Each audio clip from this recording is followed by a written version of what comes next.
Alhamdulillah wa salatu wa salam ala rasulillah wa ala alihi wa sahbihi man wala.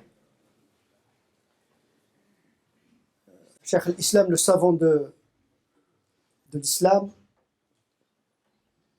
Al-Harawi, un grand théologien, un grand moraliste, mais un grand soufi également, qui est en même temps un hanbalite salafiste, ou bien salafi plutôt, parce que salafiste aujourd'hui c'est péjoratif, mais en même temps c'est un soufi. Ce qui pourrait paraître comme un paradoxe. Comment être un hanbalite, conforme au droit canon hanbalite, être salafiste, c'est-à-dire sur la doctrine théologique orthodoxe, et en même temps être un soufi qui, dans l'imaginaire de beaucoup de musulmans, est synonyme d'hérésie et de déviance. En vérité, le soufisme, il est au cœur de l'islam. Tous les grands savants de l'islam, ils ont parlé du soufisme en tant que pratique intérieure. Il y a la charia extérieure, il y a la charia intérieure. La charia extérieure, elle codifie pour les comportements du corps, comment faire la prière, comment jeûner, comment se conformer à la morale exotérique, mais il y a les pratiques intérieures qui sont beaucoup plus importantes que les pratiques apparentes. Pratique de l'esprit, pratique du cœur, pratique de l'âme. C'est le domaine du sophisme. C'est la discipline de l'éducation spirituelle et morale en vue de la réalisation de la transcendance, en vue de perfectionnement moral et spirituel, en quête de la rencontre de Dieu ici et maintenant. Parce que nous sommes créés pour rencontrer et connaître Dieu. Comment le connaître?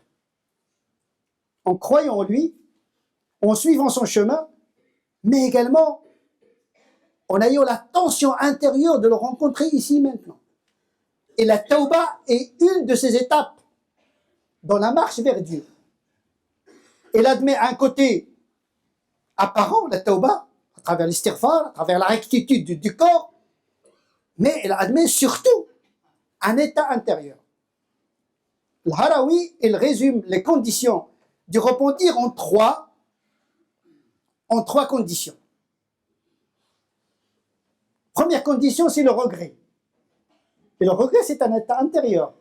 Il n'est pas du domaine ni de la théologie, ni du domaine du droit canon, ni du domaine de l'fiqh. Les fuqaha ne parlent pas du regret.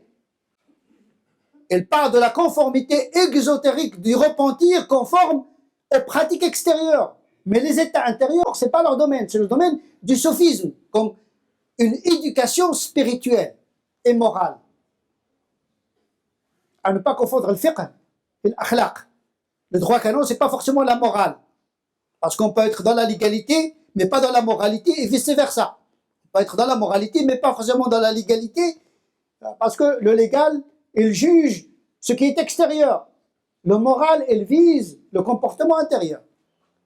Avec une perspective eschatologique de rétribution auprès de Dieu qui sonde les cœurs. Illa man atallaha biqalbin salim. Le jugement du jugement dernier concerne essentiellement le jugement des actes intérieurs. La croyance est un acte intérieur. L'iman, c'est l'acte du cœur, c'est pas l'acte du corps. Shahadatan, c'est l'acte qui traduit ce sentiment qui fait du musulman un musulman. Iman, la foi, il réside dans le cœur. Avant la pratique. La pratique ne fait pas partie de la foi. C'est la foi qui donne sens à la pratique. À ne pas inverser les étapes. C'est d'abord la foi, puis la pratique. Mais la foi, c'est dans le cœur. Comme nadam, qui est la première condition de tauba. Le regret. Ce qui signifie que le croyant a gardé toujours une conscience éveillée. Qui n'est pas éteinte. Qui n'est pas en veille, mais qui est encore vivace. Nadam. Celui qui ne regrette rien, il dit moi je ne regrette rien. C'est très dangereux d'avoir des gens qui ne regrettent jamais rien. Des entêtés de la vie, qui ne peuvent jamais se réformer, qui ne se repentissent jamais, qui ne se remettent jamais en cause. Ça relève aussi d'une certaine éducation, à justifier n'importe quoi. On a besoin quand même de ce sentiment de culpabilité. Pas à outrance, mais un sentiment mesuré de culpabilité. Parce que parfois, le sentiment de culpabilité, lorsqu'il est excessif, il peut aboutir au désespoir. Nadam, puis al-iqla, interrompre la faute. Il est inconcevable un repentir de quelqu'un qui commet l'injustice et persévère dans l'injustice et dit je demande, je me repens. Non, le repentir exige le fait d'arrêter à l'instant la faute. Pendant la faute, on arrête. On ne va pas se repentir pendant la faute. Pendant la faute, c'est la faute. Après la faute, on se repentit. Donc, on promet à Dieu de ne plus récidiver, même si le risque est grand de récidiver. C'est normal qu'on récidive. Mais ce qui est demandé, c'est de se repentir après la faute, en vue de ne plus refaire la faute. Un signe de sincérité dans le repentir. Troisième condition, c'est l'excuse. S'excuser. J'ai fait cette faute parce que j'étais faible. J'ai fait cette faute, oh mon Seigneur, parce que le diable m'a dérouté. Ce n'est pas une esquive. Il y a des explications qui atténuent la faute. Tu cherches à atténuer la faute, pas la justifier. Je suis faible. En vérité, c'est une excuse. Et en même temps, une demande de secours. En vérité, on donne à Dieu des excuses. Oui, j'étais faible, il y a le diable. On cherche des excuses. Mais en même temps, c'est un appel à Dieu. Inni maghloubun fantasir, je suis vaincu. Secours-moi. Je suis en train de couler, en vérité. Mais il ne s'agit pas de justifier. Encore moins justifier la faute par le destin. Parce qu'il y a beaucoup de musulmans qui sombrent dans un fatalisme lorsqu'il s'agit du péché. Quand ils sont sur un péché, ils disent, de toute façon c'est comme ça, et pas autrement. Je suis addict, donc c'est même pas la peine. Je suis un drogué, je suis quelqu'un qui est obsédé, etc. C'est comme ça, et pas autrement, c'est Dieu qui m'a fait comme ça. Celui qui pense comme ça, il n'est plus dans le repentir. Il n'est plus dans l'excuse, il est dans la justification. C'est-à-dire que ce n'est pas de sa faute, comme disent nos enfants, ce n'est pas de ma faute, je n'ai pas fait exprès, hein, mais c'est la faute de Dieu. Sous prétexte qu'il y a un destin. Mais quand il s'agit de travailler et de chercher de l'argent, il ne dit pas, je reste comme ça, c'est maktoub, voilà. Quand il s'agit de la religion, on est fataliste, mais quand il s'agit de la vie matérielle, on est entrepreneur. Non, il faut être entrepreneur dans les deux. C'est vrai que la faute participe du destin de Dieu. Nous sommes invités de combattre le destin par le destin. La faim et la soif, c'est un destin. Il faut le combattre par la nourriture. On ne dit pas, voilà, je reste dans la faim et la famine jusqu'à la mort. Non. Il faut combattre le destin par le destin. Comme disait Abd al-Qadir al-Jilani, un grand soufi, hanbalite et salafiste, également salafi, qui dit tous les gens, quand ils parlent du destin, ils se taisent, sauf moi. Abd al-Qadir al-Jilani, c'est un grand mystique, mais qui fonce. Il n'est pas dans le sophisme fataliste, mais dans le sophisme actif, entreprenant, offensif. Il appartient à cette doctrine de tasawwuf qui procède par l'offensif. Il n'attend pas.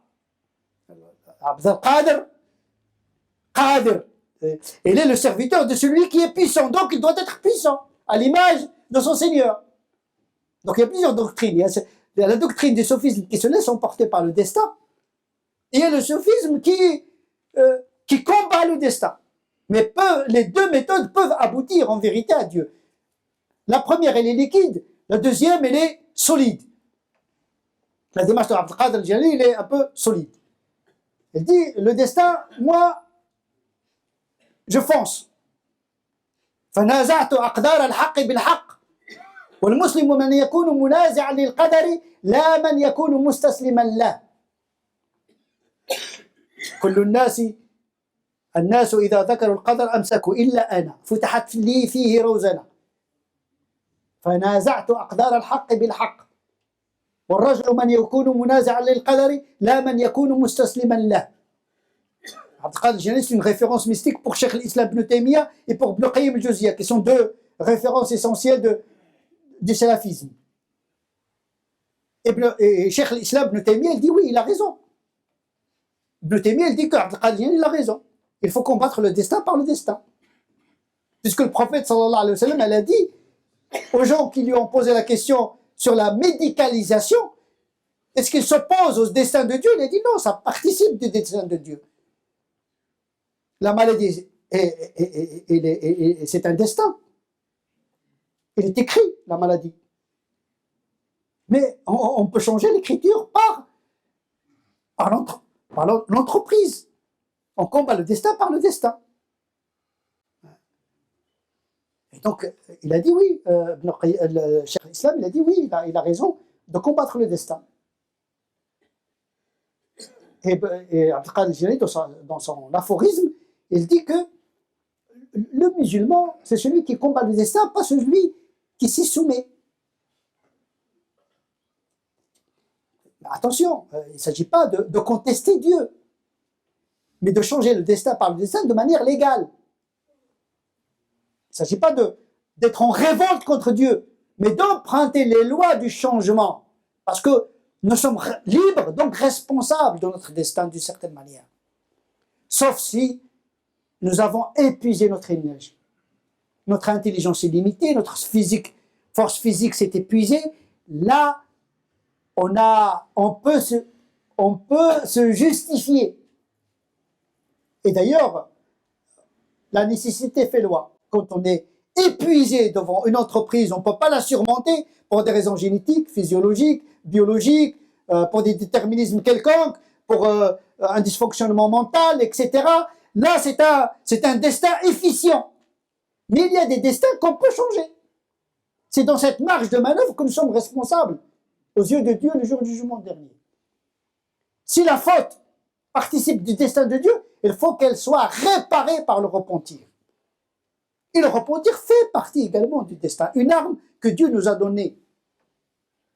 Et donc il faut assumer sa responsabilité dans la faute. Tout ne peut pas être mis sur le compte d'un destin infranchissable, efficient. Sinon, on va abolir la responsabilité tout simplement.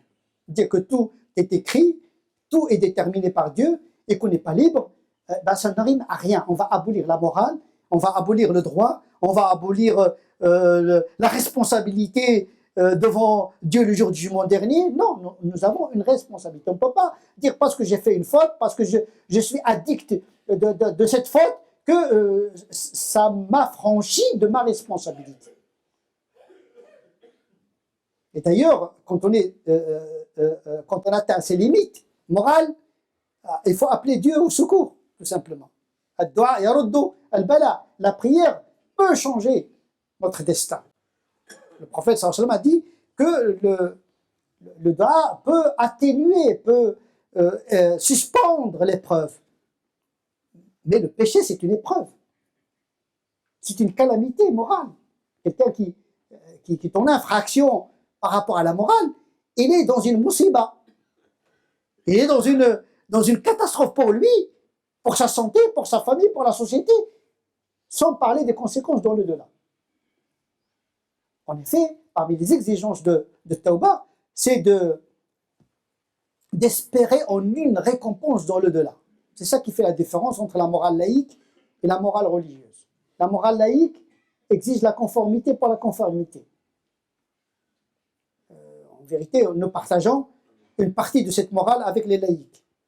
Tout le monde est d'accord que le mensonge n'est pas bien, que voler n'est pas bien, que tuer n'est pas bien, etc. Donc il y a une morale laïque universelle. Instinctivement, les hommes savent ce qui est bien, ce qui est mal. Sauf que pour le musulman, en plus de cette conscience morale, il ajoute la rétribution et le mérite dans le delà. C'est ça qui fait la différence. Ça veut dire que le musulman a une double motivation quant à la rectitude morale. D'abord, la morale, elle réalise une utilité dans ce bas monde déjà. Et la deuxième raison, c'est qu'il réalise une utilité dans l'au-delà puisqu'il est rétribué par Dieu.